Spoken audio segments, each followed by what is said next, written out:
Mandi. Kubu ki saya rek. Kubu ki saya ya moom lii. Acha Cheikh. Yaay boy kaay jël ma bala ma dem géejoo.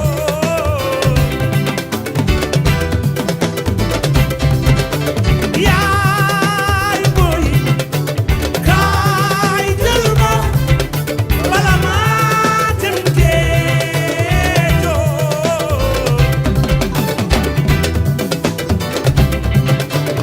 Picc mi le noppil doom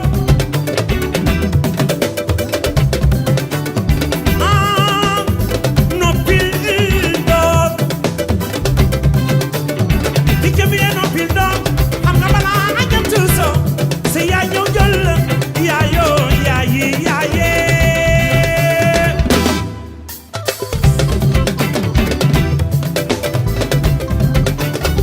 danga ma bëgg ndax yaay du ñëw Dëgg la. danga ma bëgg ndax yaay du ñëw Waaw waaw. danga ma bëgg ndax yaay du ñëw ndax yaay du ñëw ñu noo bañ a def. Ambassadeur du Sénégal à Paris, M. Gabriel Sidiou, conseiller de l'ambassadeur, M. Diouf, Beau, Madame Beau, conseiller culturel de l'ambassade du Sénégal, qui ont bien fait l'honneur d'être parmi nous. Et aussi, avant de commencer, je voulais aussi citer l'arrivée de vos collègues, des élus qui sont arrivés un peu dans les différents banlieues de la région parisienne.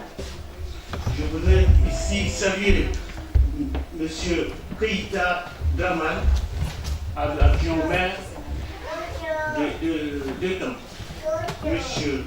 Joseph Touba, conseiller de la mairie de temps. Monsieur Daouda Keïta, solidarité, la bonté des hommes et des femmes, c'est à travers les connaissances, à travers nécessairement les liens qui se créent. Et cette journée qu'on a souvent évoquée, ça permet justement d'échanger, de connaître les cultures des uns des autres, en tout cas de valoriser. En tout cas, merci parmi vous, merci à vous tous. Alors, Soraya, tu diras quelques mots sur des personnes que je n'ai pas pu citer, qui sont quand même des personnalités qui sont dépassées jusqu'à nous, sur cette journée. Merci à vous. Monsieur Badio, et je ne saurais commencer sans remercier son Excellence Amadou Diallo, le consul général du Sénégal à Paris, qui a vraiment tenu à venir lui-même assister à cette journée de la diversité. Mais je pense que Daouda, vous avez fait le tour et chacun de nous se retrouve effectivement dans le remerciement que vous venez d'adresser à la salle. Et je ne pourrais aussi passer sous silence la présence de monsieur le maire Maor Chiche, qui est là parmi nous aussi ce matin, et monsieur Kalika de Étang, est une force plutôt qu'une faiblesse. Et un moteur est renforcer la cohésion sociale, mais à condition qu'on le valorise. Et je pense que c'est Yahi Bilal, le président Senghor. La culture est au début et à la fin de tout. Une très forte délégation de cette église qui est parmi nous aujourd'hui, et ils auront certainement l'occasion de parler, parce qu'on ne peut pas parler de la diversité sans pour autant parler de religion. Mais religion dans le bon sens, où ça doit favoriser le vivre ensemble. Et je pense qu'aujourd'hui, nous avons la preuve. Nous sommes entre nous, musulmans, chrétiens, catholiques, juifs, tout ce que vous voulez dans cette salle. En tout cas, vive la France, vive la diversité culturelle du 19e, que la paix des cœurs nous habite pour toujours. Merci.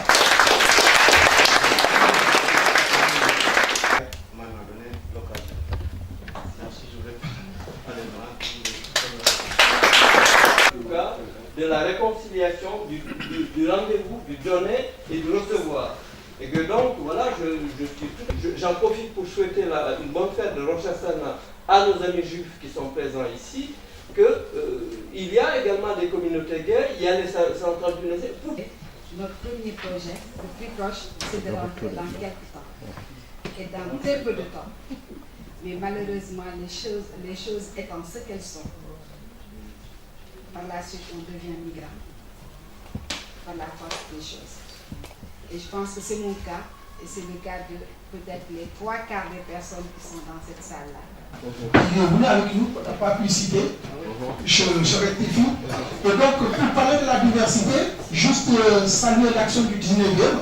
Et de la démocratie locale. Et finalement, ces délégations correspondent assez aux enjeux de notre armée. Le premier, c'est, vous avez salué Jean-Louis Strauss, et il a fait un formidable travail pour recenser les tirailleurs morts pour être tous ensemble des acteurs de la vie. Je vous remercie tous très chaleureusement.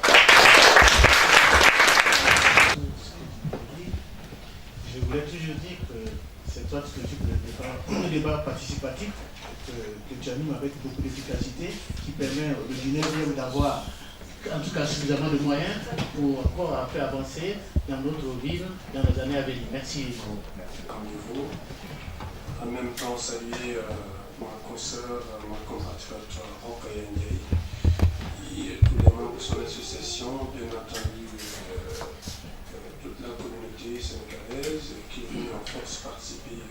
C'est l'histoire industrielle de la France avec les regroupements des enfants. Voilà. Les contestations, les critères, un jour ça va disparaître comme ce que nous sommes en train de faire ici avec les tirailleurs sénégalais et autres. C'est important vraiment que ceux qui connaissent, qui comprennent ainsi pour écrire ces histoires-là parce qu'elles seront appelées demain à être revisitées par rapport au contexte, à l'évolution tout simplement pour notre pays et pour nos histoires.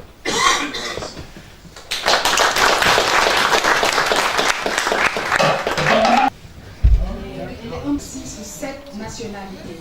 Du Mexique, de l'Espagne, du Sénégal, du Mali, du Burkina Faso, et j'en passe. Je tiens à remercier les organisateurs de me permettre d'être là parce qu'effectivement, plus nous serons nombreux à savoir, à nous approcher ensemble de la vérité et plus peut-être aussi nos mémoires seront apaisées puisque les mémoires ne peuvent pas s'apaiser sur des mensonges. Or, Tiaroy, ça fait depuis des années que je travaille sur ce massacre. Je peux dire que c'est un mensonge d'État, mais et il ne s'est pas arrêté en 1944-1945, il dure encore. Alors je suis historienne, je ne suis pas militante, hein, mais parfois... C'est moi, oui. par passion. Oui. J'ai senti une dame tellement passionnée par son sujet que c'est moi qui l'ai... Mais vous avez un petit peu raison, mais il arrive par moments qu'une historienne confrontée à un mensonge d'État soit obligée vraiment de se battre pied à pied pour faire reconnaître non pas une vérité, parce que, en tout cas, je m'approche de la vérité. Alors évidemment, je vais être obligée de faire très court parce que moi, j'ai commencé à me poser des questions sur Tiaroy en 1992, imaginez. Nous sommes en 2016 et je peux dire à peu près maintenant ce que je sais de Tiaroy. Alors je vais vous faire un résumé un petit peu brutal sur ce que c'est Tiaroy parce qu'il faut poser des mots. Mais avant, je voudrais juste vous dire, parce que j'ai peur d'oublier, donc je suis historienne, mais donc on devient aussi enquêteur, un peu policier, un peu etc. Quand on recherche les archives, et puis j'ai voulu aussi retrouver les familles. Alors j'ai retrouvé les familles des condamnés, j'ai retrouvé qu'un seul descendant d'une victime de Tiaroy qui s'appelle Biram Sangor, qui est à Diarao. Et aujourd'hui, dans la salle ici, je viens de faire la connaissance du fils de Souleymane Doucouré, qui a été lui un rescapé de Tiaroy, puisque son père a eu le bonheur, en fait, il a eu la chance de s'éclipser de la caserne de Tiaroy la veille, et donc du coup, il a échappé à ce massacre. Alors, Je ne peux pas, évidemment, avec le temps imparti, je ne peux pas tout vous raconter, donc j'ai déposé... Oui, parce qu'elle avait prévu carrément avec Mabon, Madame Mabon tout à l'heure. Mais ça aussi, ça dérangeait beaucoup. C'est interdit. Et parce que la France, depuis le début, c'est passé. C'est incurable, qui viole la femme, qui apporte tous les mots, etc. Et ils ont même théorisé cela sous la forme de la honte noire. Ils ont donc théorisé tout cela et ils ont fait une campagne de presse tellement violente que ça a été d'ailleurs relayé par les Américains, puisqu'à l'époque, la discrimination était officielle, enfin, la discrimination était patente aux États-Unis, même jusqu'à présent d'ailleurs. Et la presse américaine a pris le relais de l'Allemagne en disant oui, les Noirs, c'est des gens qui n'ont aucune éducation, etc. Et la France, au lieu de protester officiellement, a préféré retirer les tirailleurs sénégalais du front allemand, ce qui, aux yeux des Allemands, était en fait une reconnaissance de ce qu'ils dénonçaient. Alors que la France aurait très bien pu dire non, apporter les preuves de ce discours avancé. Bon, bref, cet épisode a fait que, en 1940, donc, lorsque la France est défaite et que les tirailleurs sont les premiers.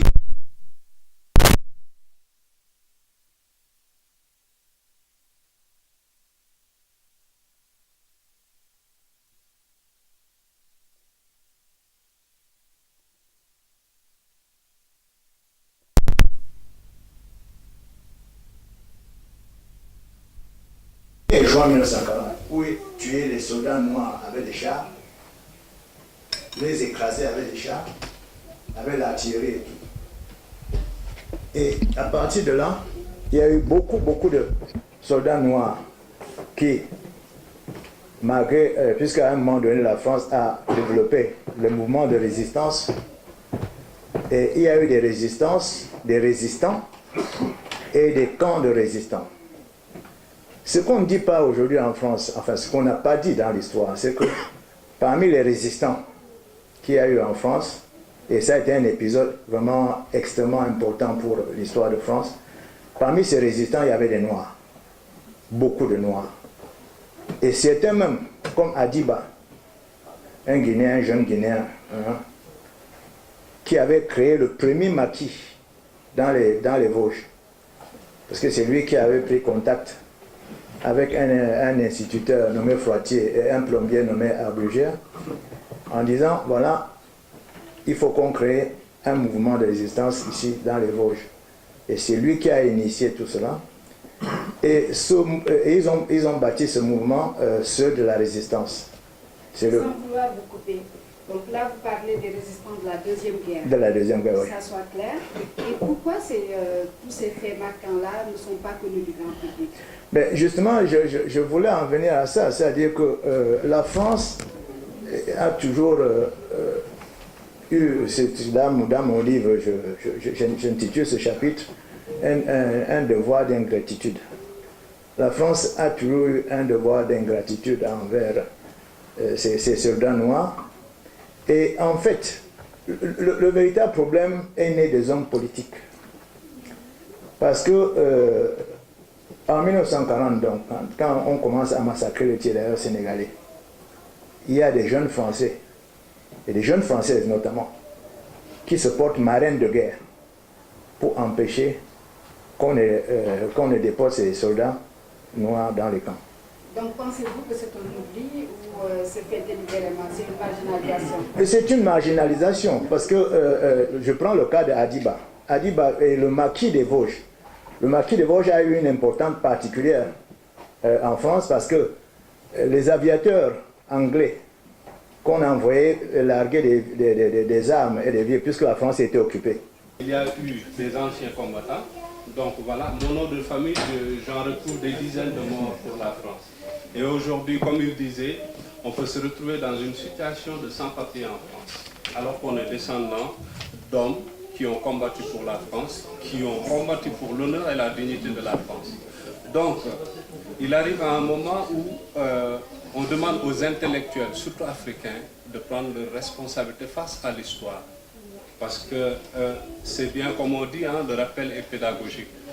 On est en 2016, dans les manuels scolaires français comme africains, on devrait y retrouver se prend de notre histoire, parce que c'est une histoire commune, qui fait qu'aujourd'hui, donc, il y a beaucoup de sujets qui sont tabous, comme l'histoire du camp de Thiaroye. Nous, on nous a parlé du film de Ousmane Sembène, qui avait réalisé un film là-dessus, et le film, il était censuré chez nous. Mais de toute façon, à l'école, on nous a toujours dit que nos ancêtres, les Gaulois, vos ancêtres, les Gaulois. Oui, moi, en tout cas, c'est ce qu'on m'a toujours dit. Et quand je suis arrivée en France, je pense que ça a faussé un tout petit peu mon intégration, parce que j'étais un peu surpris, très surprise d'ailleurs, qu'on me dise que non, vous êtes en France, mais vous êtes d'origine sénégalaise, parce que j'avais toujours cru que mes origines, c'était les Gaulois. C'est ce qu'on m'a toujours dit à l'école. Aussi, on a essayé de faire passer les bienfaits de la colonisation, c'est-à-dire avec Sarkozy qui a essayé de mettre ça dans les manuels scolaires. Donc, on demande simplement que l'histoire commune, véridique surtout, soit connue. Et cela ne justifie pas, par exemple, le travail de SAP qu'elle a fait. Elle s'est investie corps et âme pour, à la fin, qu'il y ait au moins une demande, ce qu'elle réclame. Par exemple, le président du Sénégal puisse demander que les corps soient exhumés, etc. Rien n'est fait. C'est-à-dire, à ce niveau aussi, il faut que l'on soit, parce que c'est une forme de courage. Et c'est aussi important pour les générations qui vont venir. Mais je pense qu'on a une oreille bienveillante là avec nous. On a d'ailleurs plusieurs oreilles bienveillantes. Oui, je l'ai entendu tout à l'heure dire qu'on devait écrire sur l'immigration, etc. C'est ce que j'ai essayé de faire. J'insiste sur le fait que je suis technicien. Mais avec ce parcours d'immigré, parce que j'ai bourlingué un peu en Europe, en tant que technicien dans une grosse boîte, donc j'ai pu faire l'Italie, l'Allemagne, etc. Et j'ai appris à travers aussi ces Occidentaux qui sont, quoi qu'on le dise, il y a une certaine différence et il faut assumer cette diversité. Et je pense que pour un peuple intelligent, la diversité, c'est un plus. Et vous avez dit que vous avez, en tout cas vous êtes parti dans plusieurs pays européens. Aujourd'hui, quel est le lien que vous pouvez faire, certainement vous l'avez fait dans votre livre, entre ce qui se passe aujourd'hui, l'immigration massive, et le passé du Sénégal, des relations franco-sénégalaises? On nous dit il y a quelques années que c'était beaucoup plus facile, c'est-à-dire pour nos pères, quand ils arrivaient, surtout sur le problème de l'obtention du titre de séjour, etc. Là, on voit, comme vous le soulignez, l'immigration massive. Et il faudrait apporter des solutions locales. Justement, quelles solutions vous préconisez? Les solutions, elles sont nombreuses, mais elles sont d'abord intellectuelles, parce qu'il faudrait l'éducation, miser sur l'éducation. L'éducation est à la base de tout développement. Donc on ne peut pas se développer dans l'ignorance. Et je pense que l'importance de l'histoire revient, c'est-à-dire c'est sur l'histoire qu'on va s'appuyer pour pouvoir construire notre avenir, éviter les erreurs qui ont été commises dans le passé et qui font qu'aujourd'hui l'Afrique traîne. Ce n'est pas parce qu'on manque de compétences, ce n'est pas parce que l'on manque de ressources humaines, naturelles, etc., qu'on est derrière sur l'échiquier mondial. Mais il y a une certaine responsabilité de nos élites, de notre élite dirigeante, face aux autres, parce que aussi il y a beaucoup de problèmes qui sont là, qui méritent d'être soulevés, et c'est aux dirigeants, parce qu'on ne peut absolument pas développer le continent africain sans avoir à la tête des dirigeants qui ont la tête sur les épaules, qui sont des patriotes engagés et qui ont envie de changer les choses. Donc voilà, je pense que le problème que nous avons, le plus grand problème que nous avons, c'est un problème de dirigeants. En tout cas, moi, ce que je retiens de votre intervention, c'est qu'aujourd'hui, si l'Afrique veut avancer, il faut qu'on déconstruise les croyances. C'est ce que j'ai retenu de votre intervention. Que l'on revienne à certaines valeurs et que l'on... Parce que c'est vague, c'est-à-dire quand on dit croyance, je pense que oui, c'est vague. C'est-à-dire il y a eu un passé Et ce passé doit nous servir à quelque chose. Donc tous les jeunes qui prennent des embarcations de fortune, etc., pour tenter l'aventure dans des horizons qu'ils pensent meilleurs, alors que ce n'est pas souvent le cas, parce que quand ils arrivent ici, la réalité elle est différente. Donc nous avons chez nous déjà quelque chose qu'il faut valoriser. Et ça, pour le faire, il faut déjà en être conscient. Et nous ne sommes pas tout le temps conscients de cette richesse que nous avons chez nous. Et faites un tour, allez voir dans presque tous les pays occidentaux, vous trouverez des Africains qui sont des cadres, qui sont responsables dans de grosses boîtes. Est-ce que ça Et ce qui fait que la matière, elle est là. Et il faudrait certainement penser à retourner vers l'Afrique de manière intelligente, avec aussi surtout une volonté politique. C'est-à-dire que là, je reviens sur l'importance d'avoir des dirigeants forts, parce qu'on nous parle d'institutions fortes, mais c'est les hommes qui appliquent les institutions. Donc il faut des hommes forts à la tête de nos États pour que l'on puisse... On est fiers finalement d'appartenir à ce pays. Et par conséquent, aujourd'hui, il me semble qu'on a une sorte de retour aussi à faire. On a un retour, bien entendu, vers les pays d'Afrique, puisque même si, soit avec la croix, le croissant ou l'étoile juive, eh bien, il n'aurait peut-être pas été en mesure de venir signer l'armistice en Allemagne. Donc, nous, de temps en temps, le 8 mai, on va déposer, nous, une gerbe à la mémoire de ces soldats de l'armée d'Afrique. Donc, j'espère que, puisqu'on parle de commémoration, l'année prochaine, on sera plus nombreux à honorer la mémoire de ces combattants qui se sont battus à la fois pour leur amour de leur pays, pour leur amour de la France, mais qui se sont battus aussi au nom de valeurs qui aujourd'hui encore sont menacées. Voilà, c'est tout ce que j'ai voulu vous dire.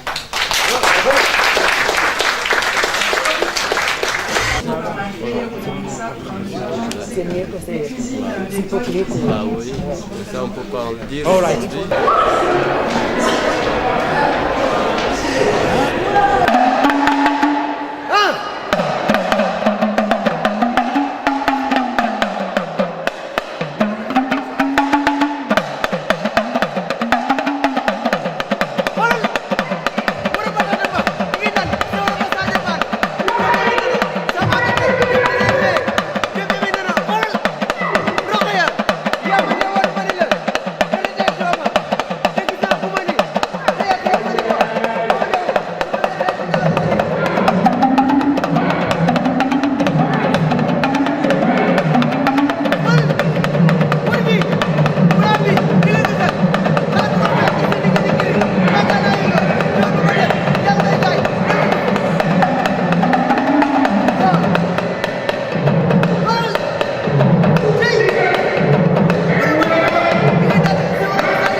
Kusitati sa loxo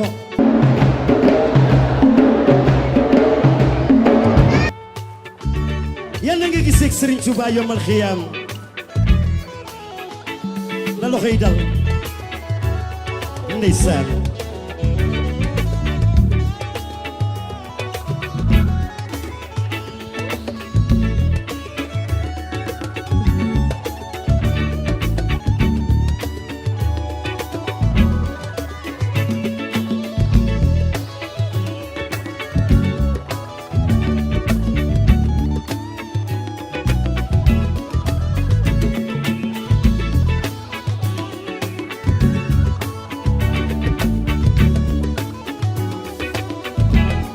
Jimi Mbaye waxtaan la ak déglu rek siw di jàmm borom nit ñoo ci xam wax lu la leerul léebi neen la lislam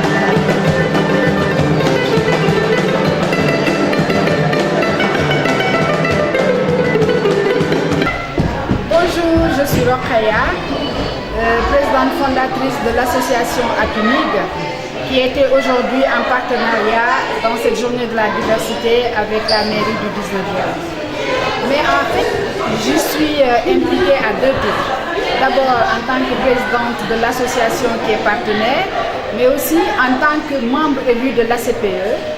L'ACPE étant l'Assemblée des citoyens extra-communautaires parisiens, qui a été mise en place en 2002 par Bertrand Delanoë, alors maire de Paris, et qui tenait à ce que les citoyens qui n'ont pas le droit de vote puissent s'exprimer au sein d'une structure.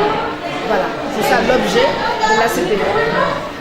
Nous, on avait envie de montrer le côté positif de la migration, de montrer qu'on pouvait être migrant et s'inscrire vraiment, je dirais même, rompre complètement, déconstruire complètement les croyances et s'inscrire plutôt dans une démarche positive qui consisterait à être dans le mieux vivre, tout simplement.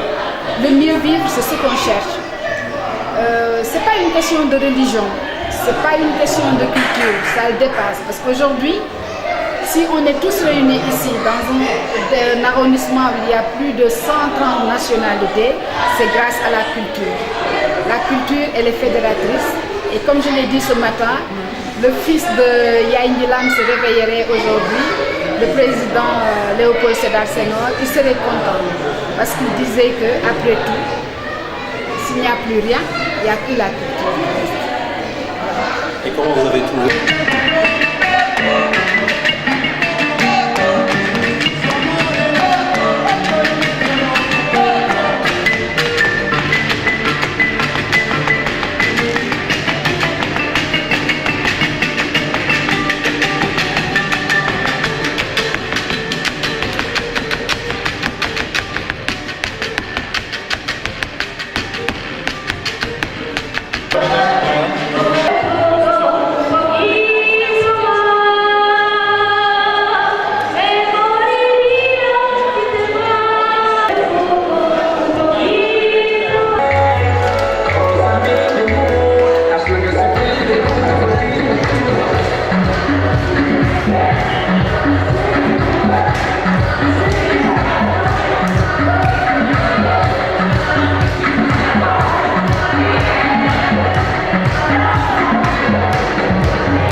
coow la ci pindu teen ba gaañu amul baax lay bàyyi leen dégg na ak foog na balaa gu ndumeyaat ma gis nga ni